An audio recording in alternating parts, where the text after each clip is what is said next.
रशीद भाई, आप तो महाराष्ट्र में काफी वक्त तक रहे हैं, आपने लंबा वहाँ आपका जीवन पत्रकारिता का बिताया है, काफी पत्रकारिता वहाँ की है।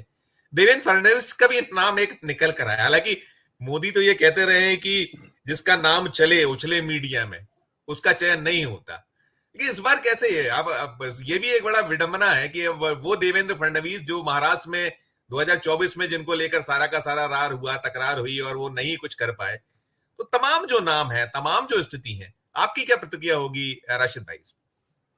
संजीव भाई, पहले तो वाकई देवेंद्र फडणवीस का नाम लोगों की जबान पर था, लेकिन जब से उनका डिमोशन हुआ है तब से थोड़ा सा दिक्कत हो गई है। सर, बहरहाल मैं बताना ये चाह रहा था कि राजनाथ सिंह जी के घर पे जो बैठक हुई, 6 घंटे बैठक चली और वहां यही विचार विमर्श चल रहा है। लेकिन मैं आपको एक बात बता दूं, थोड़ा सा मैं अपोजिट जाने की कोशिश करूंगा जो नरेशन चल रहा है। दरअसल नड्डा साहब ने भी कहा कि अब हमें जरूरत नहीं है आरएसएस की। सर। मैं अपने शब्दों में कह रहा हूं, अब हम खड़े हो गए अपने पैरों पे। लेकिन मैं आपको बताऊं, अगस्त के आखिर में जो केरल में मीटिंग होने जा रही है, इसमें भारतीय जनता पार्टी के भी नेता हैं। जी। अब हालात दूसरे हैं। 2024 के जो इलेक्शन आए हैं, इस बीच देश के अंदर एक चर्चा चली है। जमीन पर कितना काम हुआ ये तो मैं नहीं बता सकता कि आरएसएस की वजह से कुछ नुकसान हुआ या नहीं हुआ। इसके बारे में तो बाकायदा विचार विमर्श और एक एनालिसिस करने की जरूरत है। लेकिन भारतीय जनता पार्टी को ये पता चला है, राजस्थान की तो बात मेरे पास कंफर्म है, कि वहां जिस तरह से लोग घरों पे जाकर के, आरएसएस के लोग जाकर के लोगों को अवेयर करते थे, चिट्ठियां देते थे, वोट्स की पर्ची देते थे, वो इस बार राजस्थान के कुछ शहरों में हमें मालूम है कि नहीं हुआ। तो अगर वहां नहीं हुआ तो शायद और भी जगह कहीं नीरस रहा हो। इस बार आरएसएस का जो हैंड है वो थोड़ा अपर है। जी।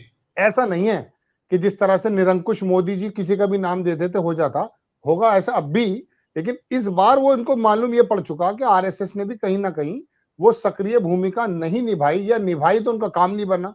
तो इस बार जो है ना, आरएसएस का अपर हैंड है। और वो नाम तो देखिए, बनेगा तो अध्यक्ष वही जो आरएसएस से संबंधित होगा, लेकिन बिल्कुल। रबर स्टैंप इस बार नहीं चुना जाएगा। इसके अंदर मैं अजीबोगरीब बात कह दूं, हो सकता है लोगों को समझ में ना आए, लेकिन मुझे पर जो थोड़ा सा कौशल किशोर के नबारे में जो मोदी जी जो घूम रहे थे लेकर के, और देश का दलित भी उनसे हटा है, उत्तर प्रदेश में भी हटा है, एससी समाज हटा है। तो मुझे लगा कि पिछड़े और एससी समाज को साथ देते हुए कुछ इस प्रकार के नाम से चौंका सकते हैं। और आरएसएस जो है इस बार भी अपनी बामुकाबले पहले के थोड़ा ज्यादा एग्रेसिव, अभी दत्तात्रेय होसबोले भी शामिल थे उसमें, अरुण कुमार भी जी। थे, अमित शाह भी थे, सब लोग हैं। तो उन्होंने सब जगह बात की। अब ये 4 जगह जो इलेक्शन हो रहे हैं उसमें अगर घाटी को छोड़ दिया जाए, जम्मू में भी इनका थोड़ा वर्चस्व है, और झारखंड, महाराष्ट्र में, और यहाँ पर तो है ही।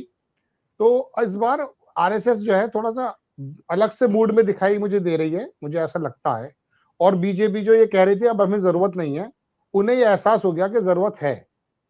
क्योंकि वो पहले ऑर्गेनाइजर भी छाप चुका है कि खाली मोदी के नाम से इलेक्शन नहीं जीता जाता, वो बात साबित हो गई है।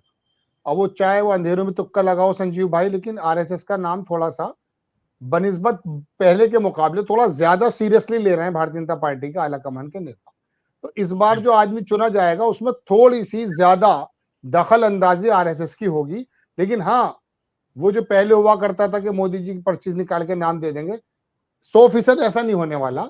इस बार आरएसएस अपनी बात चलाएगी अच्छी तरीके से, क्योंकि उनको पता है कि ये चपत जो पड़ी है 2024 में, मतलब इस इलेक्शन में, इस चपत को इसी वजह से पड़ी है आपके। आप ये सोच रहे थे कि दुनिया में एक ही नाम है, तो आरएसएस फिर दोबारा से आ गया है, और उनके जो है सक्रियता बढ़ भी गई है। केरल जैसी जगह पर वो अपनी मीटिंग कर रहे हैं। बिल्कुल। तो जाहिर सी बात है उनका प्लान है।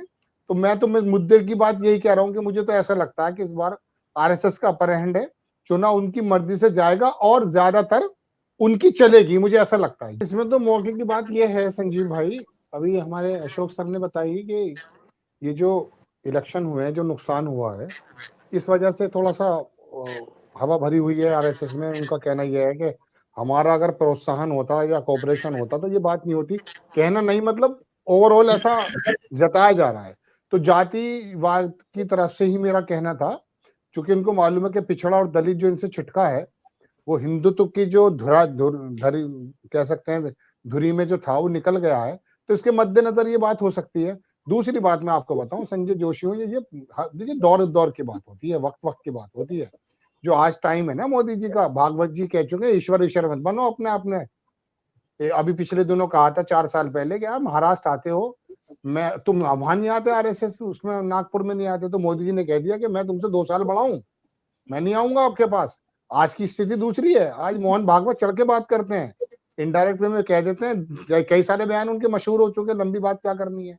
तो पहले की स्थिति में और आज की स्थिति में बड़ा फर्क है। छोटा छोटा आदमी भी थोड़े दिनों बाद देख लीजिएगा, इन 4 इलेक्शन के बाद मोदी जी पे चढ़ के आने लगेगा। बिल्कुल ऐसे ही बिल्कुल। राजनीति का मिजाज है। हमें जो भी छोटा मोटा, आप सारे सीनियर हैं हमारे सामने, तो अब देखिए ईमानदारी की बात यह है कि आप लोगों के तजुर्बे के आगे तो मेरी जबानें मगर आप बिठा लेते हैं तो फिर बोलना ही पड़ता है। तो हमारे नहीं, सर कह रहे थे, तो बात नहीं, यह कि हालात बिल्कुल बदल, विचारों में कोई दिक्कत नहीं है। हालात हालात, संजीव भाई, बिल्कुल बदल चुके हैं। इस वक्त जाति समीकरण को भी साधना पड़ेगा, क्योंकि इनके हिंदुत्व के धुरी से बाहर निकल चुके हैं वो लोग। अगर ये दलित भी बना दे तो इसमें कोई बहुत बड़ी अतिशयोक्ति नहीं होगी, मैं सच कह रहा हूँ आपको। राशिद जी, उम्र डिस्क्लोज करना पड़ेगा, सच में कौन कौन सीनियर है। मैं आपके पास आता हूँ नहीं, मनोरमा जी, आप फिर मैं अंतिम टिप्पणी मयूर भाई से लूंगा, वो सबसे सटायर उन्हीं की होगी। गुजरात से जो पूरी चीजें वो ज्यादा बेहतर तरीके से हम लोगों को, हमारे दर्शकों को बताने की कोशिश करेंगे। रशीद भाई आप कंप्लीट कीजिए, फिर मैं। बस मेरी यही बात है कि इस बार है ना, बात यही है कि मोहन भागवत के जो तीर निकले कई बार, वो मोदी जी के कद को बताते हैं कि इनका कद वो नहीं है जो बिल्कुल आदम कद था, वो छोटा हो गया है। और इस बार जो है ना, वो जितनी चला करती थी कि पर्ची निकाल के वसुंधरा राजे के हाथ में दे दी, वो पर्ची अपनी निकालने के मामले अब अपनी पर्ची लिए बैठा है मोहन भागवत कि रुक जाओ जरा, अपनी पर्ची पास रखो, हमारे पास भी 4 पर्ची है, बहुत चला ली तुमने 10-12 साल। अब जो है ना, हालात बदल गए, और सूरज जब डूबता है ना तो फिर मामला दूसरा हो जाता है, अपना जो है ना फिर मामला दूसरा होता है। बस यही मेरा कहना था जी।